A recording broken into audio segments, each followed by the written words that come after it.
Alright guys, yet again I have another Krytac to do a video on. So this is pretty cool. So this guy bought this gun completely brand new. In fact, I purchased it from eBay and had it shipped to my house. So he spent quite a bit of money. I think it was about $750 total on this build. And I think it was worth it. He did buy a brand new gun, which to use as a base isn't always the best idea, especially when guns, this was like $355 new. If you're buying cheaper guns like $180, you know, there's not such a big deal with buying a cheaper gun and then gutting it. But when you're buying an expensive gun and you gut it and, you know, spend upwards of $700, that's a lot of money for a toy gun, let's be honest.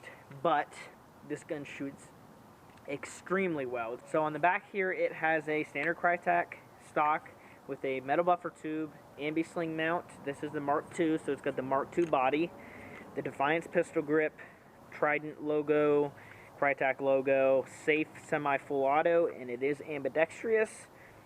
Charging handle, dust cover, all that sort of stuff there.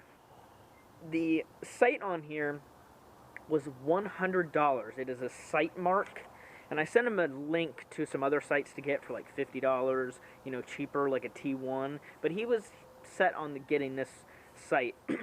Now, the quality on it seems amazing. It really does. It's got different brightness settings, just a turn off and on with a click of a button, change the brightness, and red and green, and then the reticule is back here. You can change between 4 different reticules.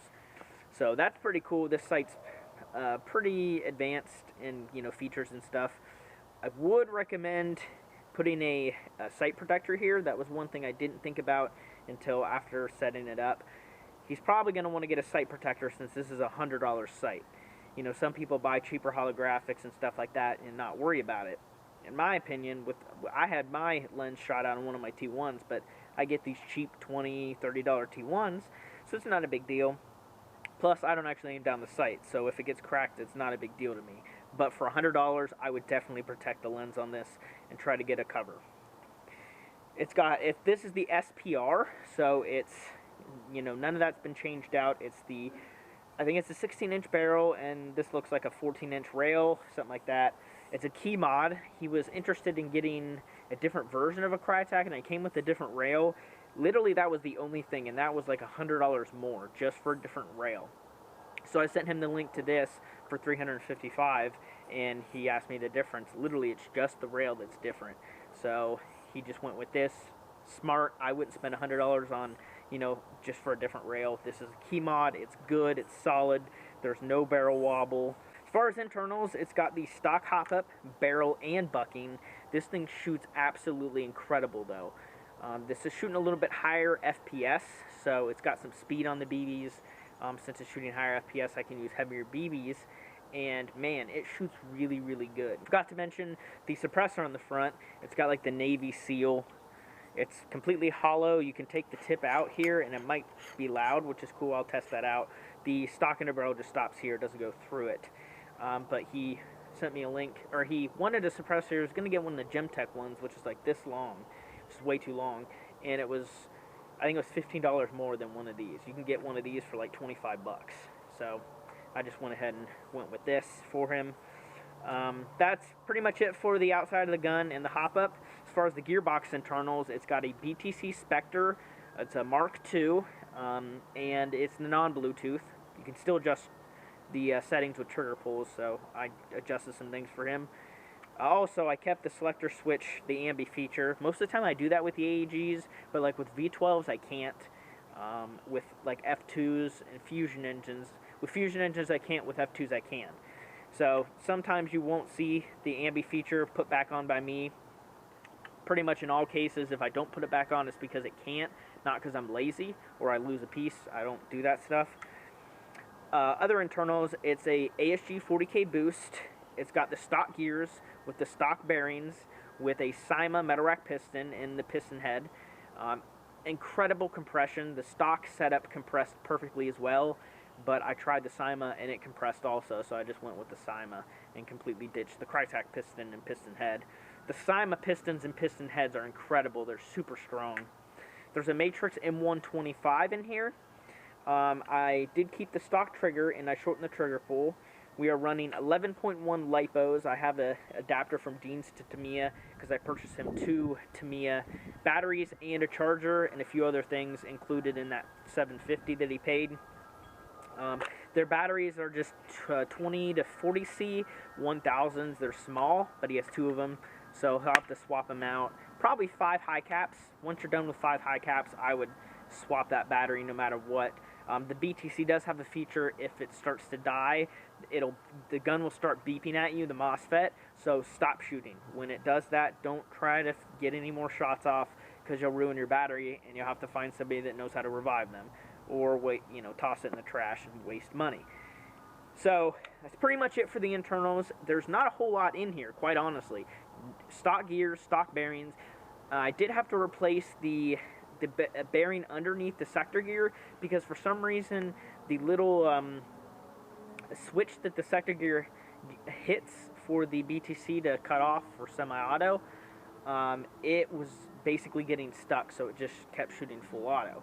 So I had to put I put a VFC steel bushing down in the bottom, and it shimmed fine. It was not too tight, which is common when you replace the Krytac bearings, but I just put a VFC one on the bottom. It shimmed good, and it cuts off now like it's supposed to. So there's no problems there.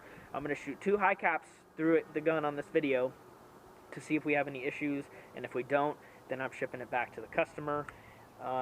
So that's pretty much it right now. Let's go ahead and actually put it through the chrono. So I want to talk about the field rules at this guy's field before I chrono it. So they actually allow 450 feet per second for an AEG, and that's semi-auto only on their website, and that's measured with the .2. He did tell me that they're going to be changing the field to a full auto field, so apparently they're going to allow full auto. Now, I asked him, I said, well, will they allow full auto at 450, like with an AEG? And he said, yeah, they should. So, I don't know. Normally, fields don't allow 450 and full auto.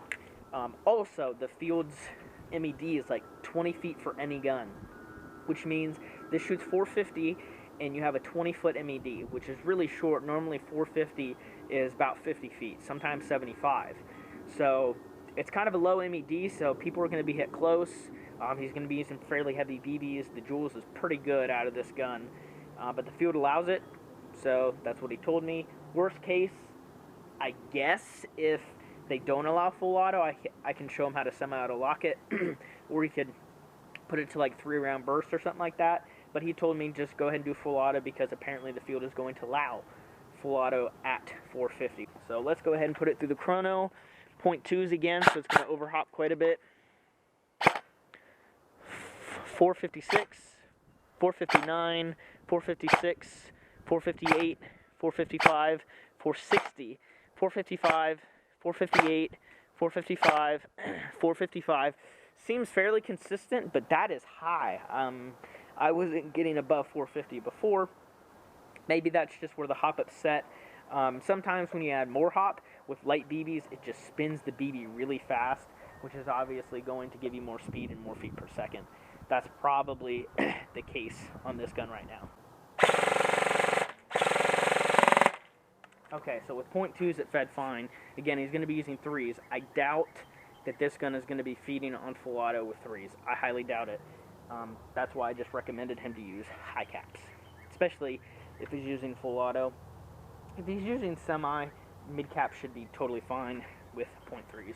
Alright, so I got a Krytac high cap full of .3s here.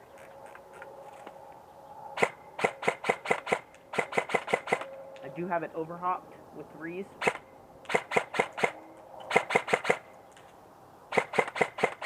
Yeah. What's super nice about having the higher feet per second is that even with heavier BBs, this BB is going out there so fast. It's incredibly fast because of the higher feet per second, so which will help if people are running. When they're on the move, your BB is going to fly faster, so potentially you'll be able to not have to lead people so much and possibly get more kills out of it. Obviously, with it having a Spectre BTC, you can hammer the trigger. You can do it super fast. The settings on the BTC, I actually have medium active braking, 0 pre-cocking, that's it. It's about cycle completion. So talking about the range on this thing, it's past 200 feet. There's no way. Yeah, I'd say 250, honestly. The stock setup shoots pretty dang good. Oh yeah, 250 feet easy. This thing is sailing. Oh, no way. It's a fox. See that over there? Probably not. Oh, he's so cute. You don't see foxes. It's like an actual fox, I swear. Wonder where it was chilling. Every now and again you see one of them come over here because there's woods back here. Woods for pretty far. They're put apartments in quite a ways over there, but they always like walk along this fence over here. There's neighbors down in the field, into the woods. Up. Pretty sure it will. Quite a bit of air coming out of the gun. Kind of. It is an AG, it's not HPA. With HPA, it'd be much louder. Huh. Yeah, but it's got a slight pop to it. Try full auto. Yeah, it's got a slight pop to it.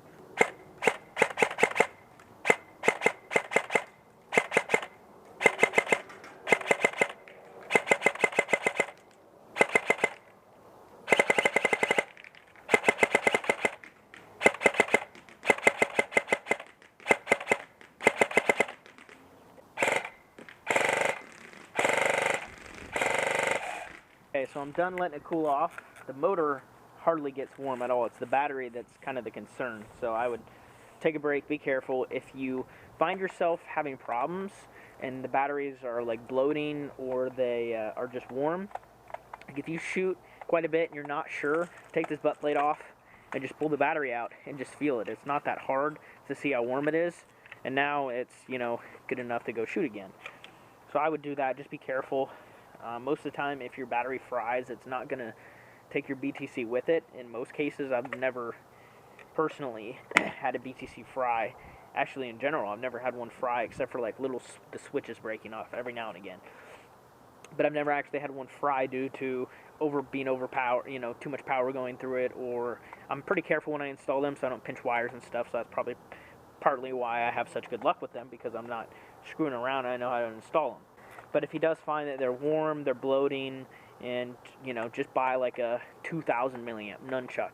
Slide that right in here. It would last you probably most of the day, and it wouldn't heat up as much because it's got a lot more power stored in it.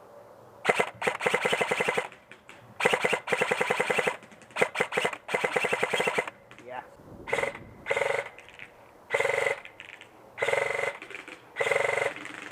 Yeah, you saw it shooting 25 rounds a second. This thing's booking it pretty good.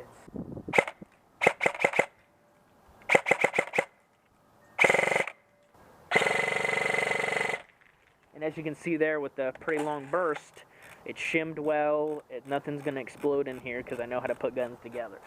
Plus the bearings are brand new, so I don't see those going anytime soon.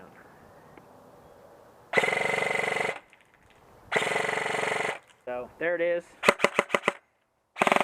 Pretty pleased with it overall.